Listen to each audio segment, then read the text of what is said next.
Hey, what's up everyone? Jason Turley here, back again with more Ethernaut CTF challenges. Today we are looking at force. So if we scroll down, we can look at the objective of this level. Some contracts will simply not take your money. The goal of this level is to make the balance of the contract greater than 0. And then it gives us some things that might help us. Looking into fallback methods. Sometimes the best way to attack a contract is with another contract. So we saw that in the previous episode on telephone. We had to create a different contract that calls the target one in order to win. And it's saying we can look in this other section as well if we need additional help. So if we scroll down and we look at the contract code, we see that it is indeed very simple. It's basically just an empty contract, right? We have the Solidity version, so it is a bit more recent, 0.8.0. But the contract force has nothing but this ASCII art. So this backslash and this star denote comments. So this is just a comment. So this is not code that is actually being ran. It is just a way of saying this contract is empty. It has no way to really send, receive. It has no functionality. So we need to somehow send ether to it. Fallback and receive are two ways a contract can handle money and funds and Solidity. If you don't explicitly implement one, one will be provided by default from the Solidity programming language from the compiler. But let's see what happens if we just try to send ether to this. If we just try to do a regular transaction, will this actually work? So we have the contract opened here in Visual Studio Code. We don't really need it though. If we come over here to our Foundry test case, we see we are given a EOA address. This is essentially the player address, the wallet. We are given 5 ether to start with, just so we can actually send funds. So we have like a starting bank account balance to send and play with. We see the level being created here. And inside the level attack, I've gone ahead and already made some comments of things I want to do. So check the target contract's balance. So our goal is to make the balance greater than 0, but let's actually look at how much money is currently there. So if I say address of Ethernaut force, which is the name of this contract, dot balance, we can look at the balance, but we need to actually log this or print this to the screen. So let's do emit log named uint, and then inside of the quotes, let's say contract balance. Let's run this with forge test tac mt test force hack tac vv. I need to get rid of this line, but we'll get into that later. Actually, instead of removing it, I am just going to comment this out so it doesn't actually mess with our compilation, because this force hack does not actually exist at the moment. So let's rerun this. And it fails. We expected it to. And we see here that the current contract balance is indeed 0.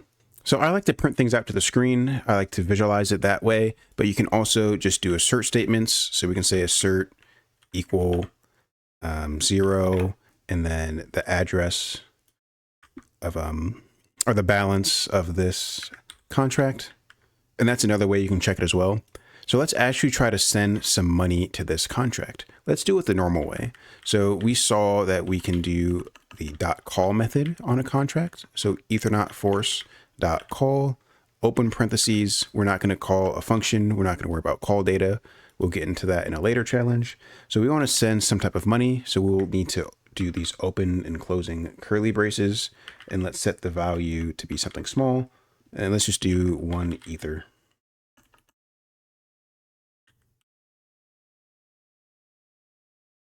So let's see if this even works. So let's come back here, clear out our terminal, and rerun it again.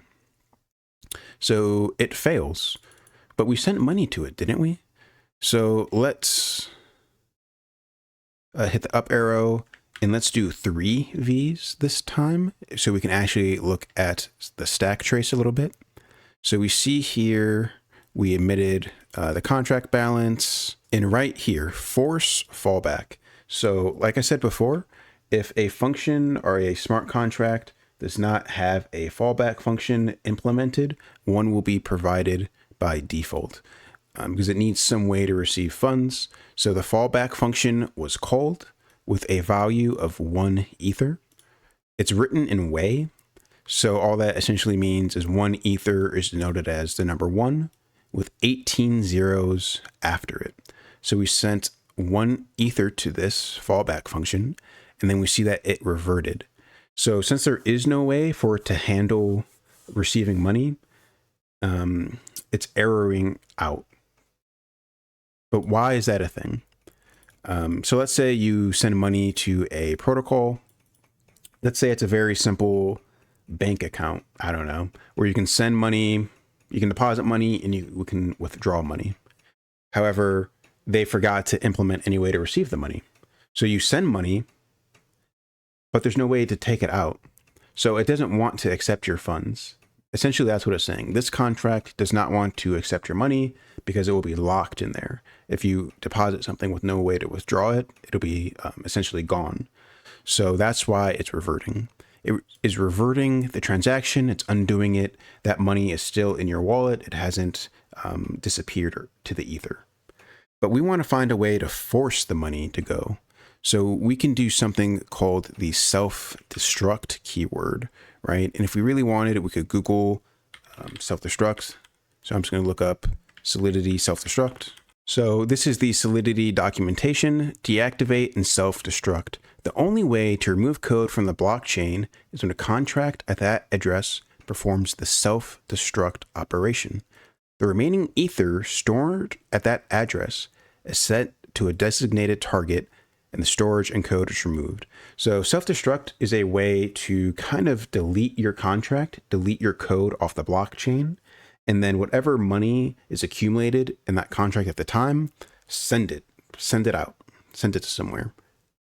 So that is the only way to like forcibly send a transaction to an address, to a wallet, or to a smart contract, right? So we can program this. So let's come back to our Visual Studio Code. I'm going to hit Control N to create a new file. Let's save this as forcehack.sol. And we need to create a license identifier, spdx tech license identifier. And I'm just going to do MIT because that's what we've been using so far. Pragma Solidity version. Let's do anything greater than 8.10. Let's create our contract now. I'm just going to call it force hack. And just like in the telephone challenge, we will actually need to import this smart contract called force. Actually, no, we don't. Do we? Let's see. Let's just import it. It's an empty file. Import force.sol. It's a function attack. We want to forcibly send some amount of money to the force smart contract. So let's create an instance. And then we'll assign that in our constructor. This will take a force object. We'll say force equals underscore force. Since this is only being changed once, we could technically make it immutable, saying, hey, after you set this, do not change it. What are you giving me a warning about?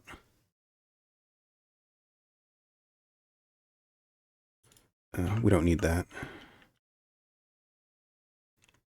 So inside attack, we should give it some type of amount. We should say how much money we're trying to send. And then we can just say self-destruct amount. I'm not really sure about the syntax of this. Let's see if we can find the syntax of the self-destruct function. 2,000 years later. Okay, so I found the self-destruct hack from Solidity code by example. I just want to familiarize myself with the actual syntax for this. So self-destruct, this is a malicious contract that uses a self-destruct keyword to force sending ether to a contract. So if we scroll down, we see a deposit function, a claim reward function, and then like an attacker contract. This is very similar to what we did. We created an object to the target contract. We set it in our constructor, and then we made a attack contract. I might need to make mine public and payable so we can actually call it from outside the contract and so it can receive money. So self-destruct takes an address. So what are they doing here?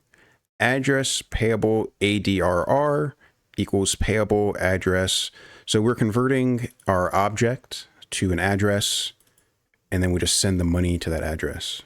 Okay, so instead of amount, what the heck? We want this to be an address. So how did they do it here? Can I just say payable address? Let's move this over. Underscore force. Cool. So we still have this amount in the argument or in the parameter. So we don't need this, but just to be extra and play around with solidity a little bit more, let's say amount must be greater than 0. Otherwise, we'll send this error. Send me some money.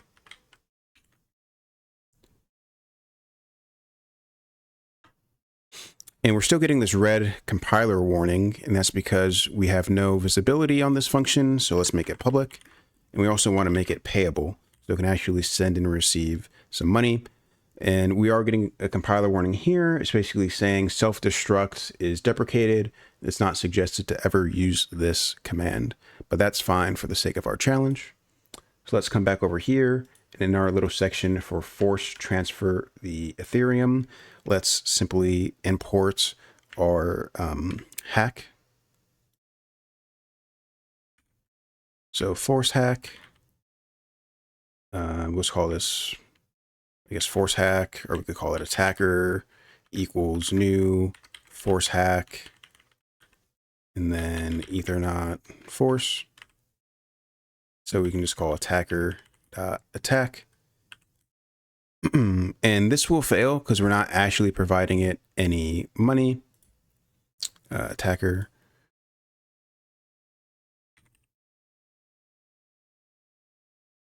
So let's give it a value. We'll just send 1 ether again. And this should work. Why is it giving me a bunch of red? What do you not like? Wrong argument count. Oh, okay. So we can put the amount here. 1 ether. Do you like that? There we go. Let's clear the screen. And now let's rerun this. It's still failing. So we probably have something wrong in our syntax or in our logic of how we are trying to approach this. Here, let's try it like this. Let's leave attack as empty. And let's remake this function. Let's like re-implement it. I'll say value is 1 ether. So this will set the message.value equal to 1 ether. And then over here in our contract, let's get rid of this amount parameter. And let's simply say message.value must be greater than 0. So let's save everything. Hit up arrow to rerun it. And this time it passed. Okay. And I think that's because when you call self-destruct, it's saying everything that is all the money deposited in this contract, send that to the target, right? So when I had this here, you went 256 amount, and so no money was actually being given to the contract, right? So when we do this syntax, this ugly, weird curly brace syntax, we're sending the money directly to the smart contract itself. The smart contract self-destructed and it forwarded all its money somewhere else. So that's why we have to use this syntax. So that's it for that level. You might be thinking, hey, this is kind of silly. Like, why would you ever call self-destruct? Like, when would this vulnerability ever take place in the real world? When would someone run into an issue when people send them more money? Isn't that a good thing? Isn't it a good thing if someone forcibly sends money to our smart contract? Well, there is this tool called Solidit, and you can filter and look at previous audit reports. So I filtered on the keyword self-destruct, and we can zoom in a little bit. And if we can just look at some of these titles, we see here that these are all valid high and medium submissions from different audit contests and different security assessments of what happens when the self-destruct keyword goes wrong, or if a user calls self-destruct.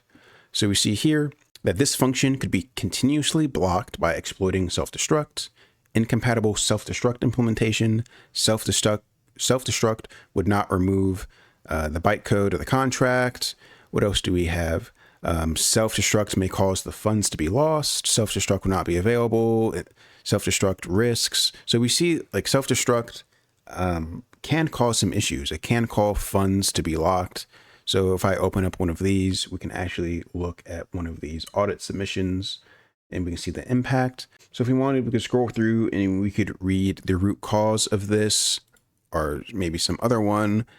But we do see that these are valid issues that will be submitted in security contests and audit reports and things like that.